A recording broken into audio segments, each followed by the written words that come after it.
ಜ್ಞಾನದ ಈ ಆಳವಾದ ಅನ್ವೇಷಣೆಗೆ ಸ್ವಾಗತ. ನಾವು ಪ್ರತಿದಿನ ಓದುವ ಲೇಖನಗಳು ಅಥವಾ ಅಧ್ಯಯನಗಳ ಹಿಂದೆ ಅಡಗಿರುವ ಅತ್ಯಂತ ಕುತೂಹಲಕಾರಿ ವಿಚಾರಗಳನ್ನು ಹೆಕ್ಕಿತೆಗೆದು ಅದನ್ನ ನಮ್ಮ ದೈನಂದಿನ ಜೀವನದ ದೃಷ್ಟಿಕೋನದಿಂದ ಅರ್ಥಮಾಡಿಕೊಳ್ಳುವ ಪ್ರಯತ್ನವೇ ಈ ನಮ್ಮ ಚರ್ಚೆಯ ಮುಖ್ಯ ಉದ್ದೇಶ. ಹೌದು. ಮತ್ತು ಇವತ್ತು ನಾವು ಬಹಳ ಆಸಕ್ತಿದಾಯಕವಾದ ಒಂದು ವಿಷಯವನ್ನು ತೆಗೆದುಕೊಂಡಿದ್ದೇವೆ. ಖಂಡಿತ. ಅದುವೇ ಅನಿತಾ ಅರವಿಂದ್ ಸರಾಫ್ ಅವರೊಂದಿಗೆ ಸಂಬಂಧಿಸಿರುವ ಗಾಯತ್ರಿ ಚೈತನ್ಯ. ಅಂದ್ರೆ ಇದೊಂದು ವಿಶ್ಲೇಷಣಾತ್ಮಕ ಅಧ್ಯಯನ ಅಂತ ಹೇಳಬಹುದು. ನಿಜ. ಗಾಯತ್ರಿ ಚೈತನ್ಯವು ಮಂಡಿಸುವ ವಿಚಾರಧಾರೆಗಳು ಬಹಳ ವಿಶಿಷ್ಟವಾಗಿವೆ. ಸಾಮಾನ್ಯವಾಗಿ ಮಂತ್ರಗಳನ್ನು ಕೇವಲ ಆ ಶಬ್ದಗಳ ಗುಚ್ಛ ಅಂತ ನಾವು ಭಾವಿಸುವ ಸಾಧ್ಯತೆ ಇರುತ್ತೆ ಅಲ್ವಾ? ಹೌದು. ಹೆಚ್ಚಿನವರು ಹಾಗೆ ಅಂದ್ಕೊಳ್ಳೋದು. ಆದರೆ ಈ ಅಧ್ಯಯನವು ಅದನ್ನು ಒಂದು ನಿರ್ದಿಷ್ಟವಾದ ಕಂಪನ ಅಂದ್ರೆ ಅಕೋಸ್ಟಿಕ್ ವೈಬ್ರೇಷನ್ ಅಂತ ವಿವರಿಸುತ್ತೆ. ಈ ಕಂಪನಗಳು ಮನುಷ್ಯನ ಮೆದುಳು ಮತ್ತು ಆತನ ಸಂಪೂರ್ಣ ವ್ಯಕ್ತಿತ್ವದ ಮೇಲೆ ಹೇಗೆ ಕೆಲಸ ಮಾಡ್ತವೆ ಅನ್ನೋದನ್ನ 6 ವಿಶಿಷ್ಟ ರೂಪಕಗಳ ಮೂಲಕ ಇಲ್ಲಿ ವಿಶ್ಲೇಷಿಸಲಾಗಿದೆ. ಪ್ರಸ್ತಾಪಿಸಿದ್ದಾರೆ. ಸರಿಯಾಗಿ ಹೇಳಿದ್ರಿ. ಮನುಷ್ಯನ ಆಂತರಿಕ ಸಾಮರ್ಥ್ಯಗಳನ್ನು ಜಾಗೃತಗೊಳಿಸುವ ಪ್ರಕ್ರಿಯೆಯನ್ನ ಈ ಪಠ್ಯವು ಒಂದು ವ್ಯವಸ್ಥಿತ ವಿಜ್ಞಾನದಂತೆ ವಿವರಿಸುವ ಪ್ರಯತ್ನ ಮಾಡಿದೆ. ಸರಿ.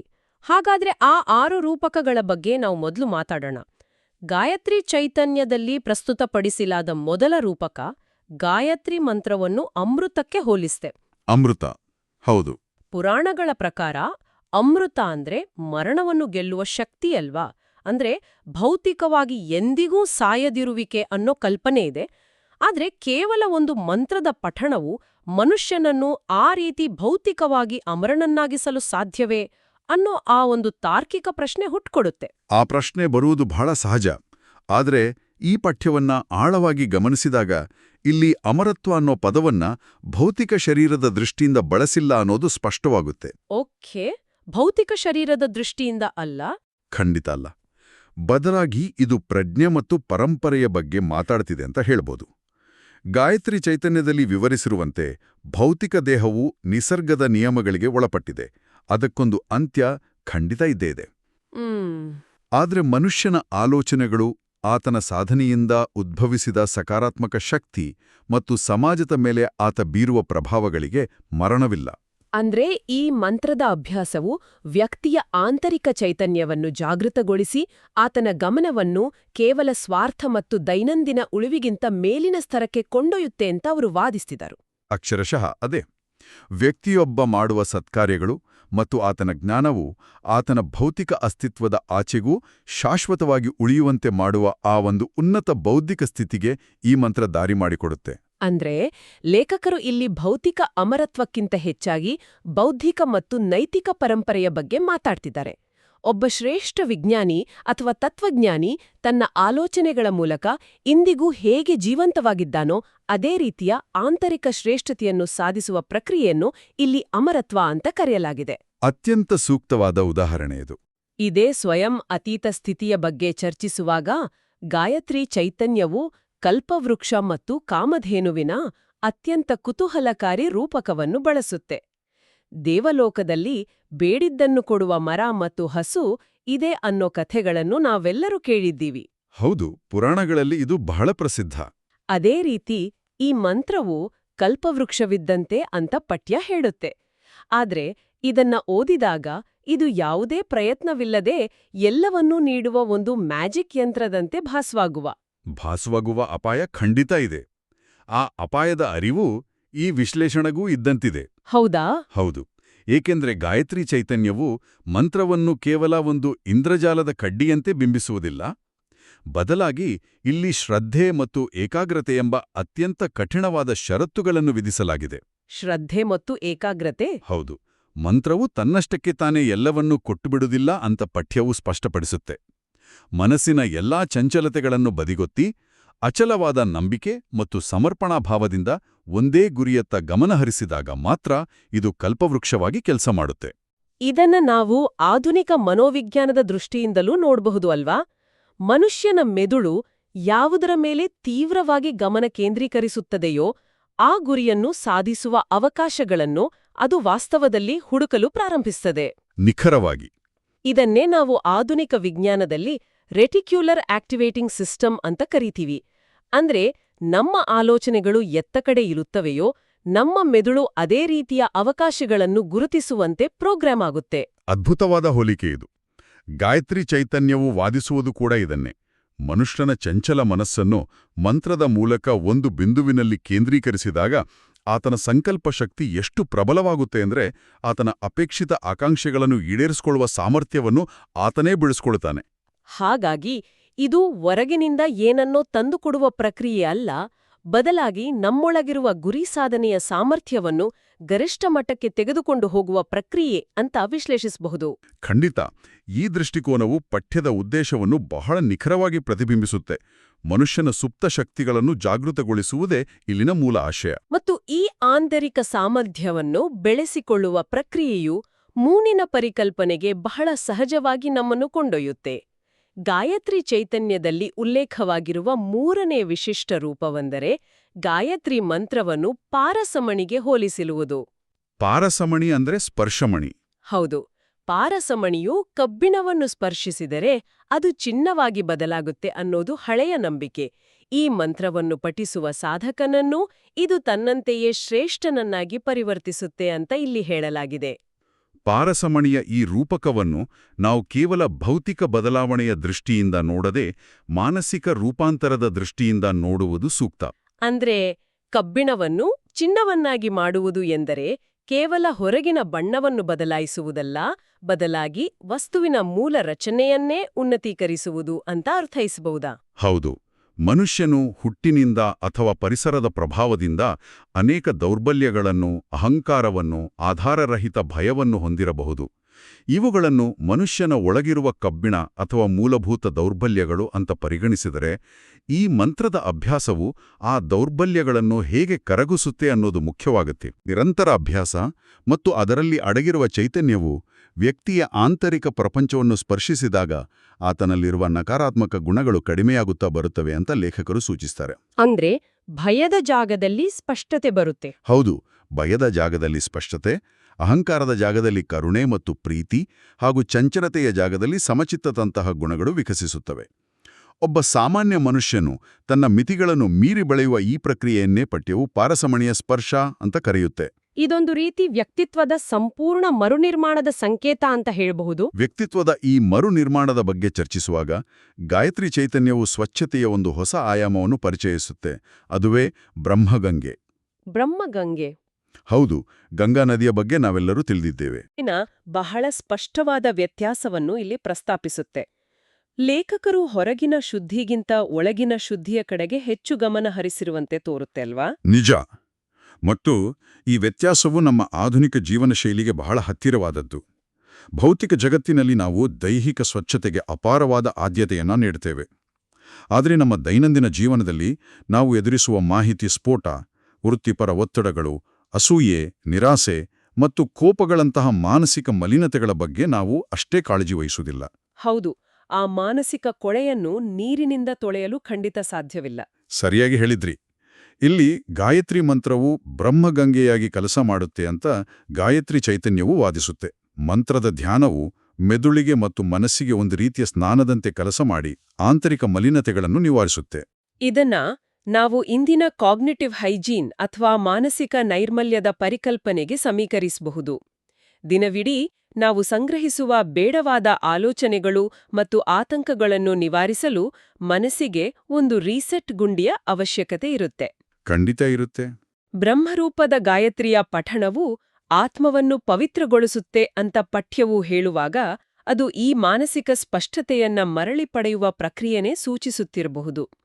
ಆಂತರಿಕ ಶುದ್ಧಿಯಿಲ್ಲದ ಬಾಹ್ಯ ಶುದ್ಧಿ ಅಪೂರ್ಣ ಅನ್ನೋದನ್ನ ಈ ಬ್ರಹ್ಮಗಂಗೆಯ ಹೋಲಿಕೆಯು ಬಹಳ ತಾರ್ಕಿಕವಾಗಿ ಮಂಡಿಸುತ್ತೆ. ಹೌದು. ಮತ್ತು ಒಮ್ಮೆ ಮನಸ್ಸು ಈ ರೀತಿ ಶುದ್ಧವಾದ ಮೇಲೆ ಅದನ್ನ ಬಾಹ್ಯ ನಕಾರಾತ್ಮಕತೆಯಿಂದ ರಕ್ಷಿಸಿಕೊಳ್ಳುವುದು ಹೇಗೆ ಎಂಬ ಪ್ರಶ್ನೆ ಸಹಜವಾಗಿ ಬರುತ್ತೆ. ಹೌದು, ರಕ್ಷಣೆ ಬಹಳ ಮುಖ್ಯ. ಇಲ್ಲಿ ಗಾಯತ್ರಿ ಚೈತನ್ಯವು 5ನೇ ರೂಪಕವಾಗಿ ಬ್ರಹ್ಮಾಸ್ತ್ರ ಎಂಬ ಪದವನ್ನು ಬಳಸುತ್ತೆ. ಬ್ರಹ್ಮಾಸ್ತ್ರ ಎಂದರೆ ಅಂತಿಮ ಮತ್ತು ಅತ್ಯಂತ ಶಕ್ತಿಶಾಲಿ ಅಸ್ತ್ರ ಅನ್ನೋದು ಪೌರಾಣಿಕ ಕಲ್ಪನೆ. ಆದರೆ ಗಾಯತ್ರಿ ಚೈತನ್ಯವು ಮಂತ್ರವನ್ನು ಯುದ್ಧಭೂಮಿಯಲ್ಲಿ ಬಳಸುವ ಭೌತಿಕ ಅಸ್ತ್ರವಾಗಿ ಖಂಡಿತ ಚಿತ್ರಿಸಿಲ್ಲ ಅಲ್ವಾ? ಇಲ್ಲ, ಖಂಡಿತ ಇಲ್ಲ. ಲೇಖಕರು ಇದನ್ನ ಒಂದು ಮಾನಸಿಕ ಮತ್ತು ಆಧ್ಯಾತ್ಮಿಕ ರಕ್ಷಣಾ ಕವಚವಾಗಿ ನೋಡ್ತಾರೆ. ಮನುಷ್ಯನ ದೈನಂದಿನ ಜೀವನದಲ್ಲಿ ಆತ ಎದುರಿಸುವ ನಕಾರಾತ್ಮಕ ಶಕ್ತಿಗಳು ಹಲವು ಬಗೆಯವು. ಹೌದು, ಅದು ಇತರರ ಆಧಾರರಹಿತ ಟೀಕೆಗಳಾಗಿರಬಹುದು, ಸಮಾಜದಲ್ಲಿನ ಹಾನಿಕಾರಕ ಪ್ರಭಾವಗಳಾಗಿರಬಹುದು, ಅಥವಾ ಸ್ವತಃ ನಮ್ಮದೇ ಮನಸ್ಸಿನೊಳಗಿನ ಕೀಳರಿಮೆ ಮತ್ತು ನಿರಾಶೆಯ ಭಾವನೆಗಳಾಗಿರಬಹುದು. ಇಂಥ ನಕಾರಾತ್ಮಕತೆಯ ದಾಳಿಯಾದಾಗ ಮನುಷ್ಯನು ಕುಸಿದು ಬೀಳದಂತೆ ಈ ಮಂತ್ರವು ತಡೆಯುತ್ತೆ ಅಂತ ಪಠ್ಯವು ವಿವರಿಸುತ್ತೆ. ಇಂದಿನ ಒತ್ತಡದ ಬದುಕಿನಲ್ಲಿ ಈ ಬ್ರಹ್ಮಾಸ್ತ್ರವನ್ನು ನಾವು ಎಮೋಷನಲ್ ರೆಸಿಲಿಯನ್ಸ್ ಅಥವಾ ಭಾವನಾತ್ಮಕ ಸ್ಥೈರ್ಯ ಅಂತ ವ್ಯಾಖ್ಯಾನಿಸಬಹುದು. ಕಷ್ಟಕರವಾದ ಪರಿಸ್ಥಿತಿಗಳು ಎದುರಾದಾಗ ನಮ್ಮ ಸುತ್ತಲಿನ ಪರಿಸರವು ಎಷ್ಟೇ ನಕಾರಾತ್ಮಕವಾಗಿದ್ದರೂ ನಮ್ಮ ಆಂತರಿಕ ಶಾಂತಿಯನ್ನು ಕದಡದಂತೆ ಕಾಪಾಡಿಕೊಳ್ಳುವ ಸಾಮರ್ಥ್ಯ ಇದು.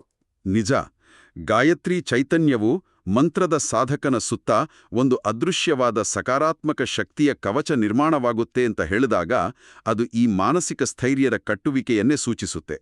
ಯಾವುದೇ ನಕಾರಾತ್ಮಕ ಶಕ್ತಿಗಳು ಸಾಧಕನ ಮನಸ್ಸನ್ನು ಪ್ರವೇಶಿಸದಂತೆ ತಡೆಯುವ ಈ ಶಕ್ತಿಯು ಆಧುನಿಕ ಬದುಕಿಗೆ ಅತ್ಯಂತ ಅವಶ್ಯಕವಾದ ಸಾಧನವಾಗಿ ಕಾಣುತ್ತೆ. ಹೌದು, ಈ ರಕ್ಷಣಾತ್ಮಕ ಗುಣವನ್ನು ವಿಶ್ಲೇಷಿಸಿದ ನಂತರ ಗಾಯತ್ರಿ ಚೈತನ್ಯವು ತನ್ನ ಅಂತಿಮ ಮತ್ತು 6ನೇ ರೂಪಕದಲ್ಲಿ ಇಡೀ ಚರ್ಚೆಯ ಸಾರಾಂಶವನ್ನು ಕ್ರೋಢೀಕರಿಸುತ್ತೆ. 6ನೆಯ ರೂಪಕ ಅಭೀಷ್ಟಪ್ರದಾಯಿನಿ. ಹೌದು, ಇಲ್ಲಿ ಗಾಯತ್ರಿಯನ್ನು ಅಭೀಷ್ಟಪ್ರದಾಯಿನಿ ಅಂತ ಕರೆಯಲಾಗಿದೆ. ಇದರ ಜೊತೆಗೆ ಸುಖದ, ಮುಕ್ತಿದ, ಶಾಂತ, ಸರ್ವಸಂಪತ್ಸ್ವರೂಪ ಹಾಗೂ ಸರ್ವಸಂಪತ್ ಪ್ರದಾತ್ರಿ ಎಂಬ ಬಹಳ ಭಾರವಾದ ಮತ್ತು ಆಳವಾದ ಸಂಸ್ಕೃತ ಪದಗಳನ್ನು ಬಳಸಲಾಗಿದೆ. ಈ ಪದಗಳನ್ನು ಸ್ವಲ್ಪ ಬಿಡಿಸಿ ನೋಡುವುದು ಅವಶ್ಯಕವಾಗಿದೆ. ಯಾಕಂದ್ರೆ ಆಧ್ಯಾತ್ಮಿಕ ಪಥದ ಬಗ್ಗೆ ಮಾತನಾಡುವಾಗ ಅನೇಕ ಬಾರಿ ಒಂದು ತಪ್ಪು ಕಲ್ಪನೆ ಇರುತ್ತೆ.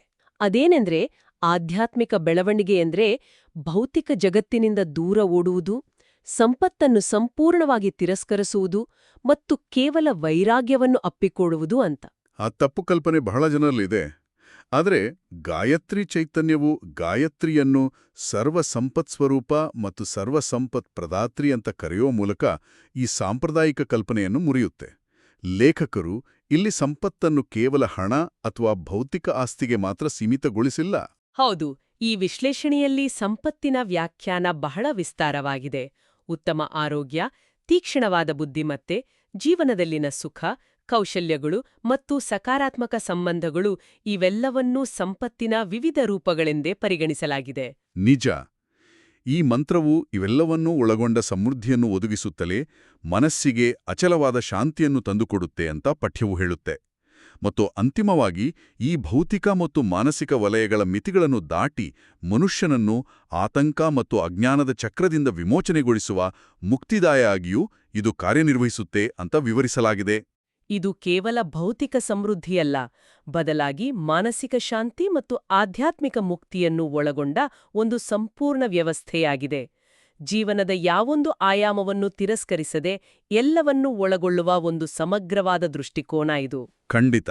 ನಾವು ಇದುವರೆಗೆ ಚರ್ಚಿಸಿದ ವಿಚಾರಗಳನ್ನು ಒಟ್ಟಾರೆಯಾಗಿ ಗಮನಿಸಿದರೆ ಗಾಯತ್ರಿ ಚೈತನ್ಯವು ಈ ಮಂತ್ರವನ್ನು ಕೇವಲ ಕೆಲವು ಶಬ್ದಗಳ ಗುಚ್ಛವಾಗಿ ನೋಡದೆ ಮನುಷ್ಯನ ವಿಕಾಸದ ಒಂದು ಬಹುಮುಖಿ ಸಾಧನವಾಗಿ ಹೇಗೆ ವಿಶ್ಲೇಷಿಸಿದೆ ಎಂಬುದು ಸ್ಪಷ್ಟವಾಗುತ್ತೆ. ಹೌದು, ನಾವು ನೋಡಿದ ಹಾಗೆ 6 ಆಯಾಮಗಳಿವೆ ಇದರಲ್ಲಿ. ಇದು ಪ್ರಜ್ಞೆಯನ್ನು ವಿಸ್ತರಿಸುವ ಮೂಲಕ ಒಂದು ಬಗೆಯ ಅಮರತ್ವವನ್ನು ಸೂಚಿಸುತ್ತೆ. ಏಕಾಗ್ರತೆಯ ಮೂಲಕ ಆಕಾಂಕ್ಷೆಗಳನ್ನು ಈಡೇರಿಸುವ ಕಲ್ಪವೃಕ್ಷವಾಗಿ ಕೆಲಸ ಮಾಡುತ್ತೆ. ವ್ಯಕ್ತಿತ್ವವನ್ನು ಉನ್ನತೀಕರಿಸುವ ಪಾರಸಮಣಿಯಾಗಿದೆ. ಮಾನಸಿಕ ಕಲ್ಮಶಗಳನ್ನು ತೊಳೆಯುವ ಬ್ರಹ್ಮಗಂಗೆಯಾಗಿದೆ. ಮತ್ತು ನಕಾರಾತ್ಮಕತೆಯನ್ನು ತಡೆಯುವ ಬ್ರಹ್ಮಾಸ್ತ್ರವಾಗಿದೆ. ಹೌದು, ಹಾಗೂ ಅಂತಿಮವಾಗಿ ಸಮಗ್ರ ಕಲ್ಯಾಣವನ್ನು ನೀಡುವ ಅಭೀಷ್ಟಪ್ರದಾಯಿನಿಯಾಗಿದೆ ಅಂತ ಪಠ್ಯವು ಮಂಡಿಸುತ್ತೆ. ಒಟ್ಟಾರೆಯಾಗಿ ಹೇಳುವುದಾದರೆ ಅನಿತಾ ಅರವಿಂದ್ ಸರಾಫ್ ಅವರೊಂದಿಗೆ ಸಂಬಂಧಿಸಿರುವ ಈ ಗಾಯತ್ರಿ ಚೈತನ್ಯವು ಕೇವಲ ಒಂದು ಪ್ರಾಚೀನ ಪಠ್ಯದ ವಿವರಣೆಯಾಗಿರದೆ ಮನುಷ್ಯನ ಮನೋವೈಜ್ಞಾನಿಕ ಮತ್ತು ಆಧ್ಯಾತ್ಮಿಕ ಸಾಮರ್ಥ್ಯದ ಆಳವಾದ ಅಧ್ಯಯನವಾಗಿದೆ. ನಿಜ, ನಮ್ಮ ಶ್ರದ್ಧೆ, ಏಕಾಗ್ರತೆ ಮತ್ತು ಸಮರ್ಪಣಾಭಾವವು ಒಂದು ನಿರ್ದಿಷ್ಟವಾದ ಶಬ್ದ ಸಂಯೋಜನೆಯೊಂದಿಗೆ ಬೆರೆತಾಗ ಅದು ಎಷ್ಟರ ಮಟ್ಟಿಗೆ ಪ್ರಭಾವಶಾಲಿಯಾಗಬಲ್ಲದು ಎಂಬುದನ್ನು ಲೇಖಕರು ವಾದಿಸಿದ್ದಾರೆ. ಮಂತ್ರವನ್ನು ಒಂದು ಕನ್ನಡಿಯಂತೆ ಬಿಂಬಿಸಲಾಗಿದೆ. ನಾವು ಎಷ್ಟರ ಮಟ್ಟಿಗೆ ನಮ್ಮನ್ನು ನಾವು ಆ ಪ್ರಕ್ರಿಯೆಯಲ್ಲಿ ತೊಡಗಿಸಿಕೊಳ್ಳುತ್ತೇವೆಯೋ ಅಷ್ಟೇ ಪ್ರಬಲವಾಗಿ ಅದು ನಮ್ಮ ಆಂತರಿಕ ಸಾಮರ್ಥ್ಯವನ್ನು ಜಾಗೃತಗೊಳಿಸುತ್ತೆ. ಭೌತಿಕ ಜಗತ್ತಿನ ಜವಾಬ್ದಾರಿಗಳನ್ನು ನಿಭಾಯಿಸುತ್ತಲೇ ಆಂತರಿಕವಾಗಿ ಉನ್ನತ ಮಟ್ಟದ ಪ್ರಜ್ಞೆಯನ್ನು ಕಾಯ್ದುಕೊಳ್ಳುವ ಒಂದು ಶಿಸ್ತುಬದ್ಧ ಜೀವನ ವಿಧಾನವನ್ನು ಈ ಪಠ್ಯವು ಪ್ರಸ್ತುತಪಡಿಸುತ್ತೆ. ಹೌದು, ಇದೊಂದು ಜೀವನವನ್ನು ನೋಡುವ ಹೊಸ ದೃಷ್ಟಿಕೋನ. ನಿಜಕ್ಕೂ ಮನುಷ್ಯನ ಮನಸ್ಸಿನ ಅಪಾರ ಸಾಧ್ಯತೆಗಳನ್ನು ಈ ವಿಶ್ಲೇಷಣೆಯು ನಮ್ಮ ಮುಂದಿಡುತ್ತೆ. ನಾವು ಈ ಚರ್ಚೆಯ ಅಂತಿಮ ಘಟ್ಟಕ್ಕೆ ಬಂದಿದ್ದೇವೆ. ಗಾಯತ್ರಿ ಚೈತನ್ಯದಲ್ಲಿ ಮಂಡಿಸಲಾದ ಈ ಎಲ್ಲಾ ವಿಚಾರಗಳನ್ನು ಕೇಳಿದ ನಂತರ ನಮ್ಮೆಲ್ಲರ ಮನಸ್ಸಿನಲ್ಲಿ ಒಂದು ಆಳವಾದ ಪ್ರಶ್ನೆ ಮೂಡುವುದು ಸಹಜ. ಖಂಡಿತ. ಆ ಪ್ರಶ್ನೆ ಏನು? ಕೇವಲ ಒಂದು ನಿರ್ದಿಷ್ಟ ಅಕ್ಷರಗಳ ಜೋಡಣೆಯು ಸರಿಯಾದ ಏಕಾಗ್ರತೆ ಮತ್ತು ಶ್ರದ್ಧೆಯೊಂದಿಗೆ ಸೇರಿದಾಗ ಮನುಷ್ಯನಿಗೆ ಭಾವನಾತ್ಮಕ ರಕ್ಷಣೆ, ಮಾನಸಿಕ ಶಾಂತಿ ಮತ್ತು ಆಂತರಿಕ ರೂಪಾಂತರವನ್ನು ತರಬಲ್ಲದು ಎಂದಾದರೆ, ನಾವು ನಮ್ಮ ದೈನಂದಿನ ಜೀವನದಲ್ಲಿ ಬಳಸುವ ಸಾಮಾನ್ಯ ಮಾತುಗಳು, ಇತರರೊಂದಿಗೆ ಹಾಗೂ ನಮ್ಮೊಂದಿಗೆ ನಾವು ನಡೆಸುವ ಆಂತರಿಕ ಸಂಭಾಷಣೆಗಳ ಹಿಂದೆ ಎಂತಹ ಅಗಾಧವಾದ ಶಕ್ತಿ ಅಡಗಿರಬಹುದು.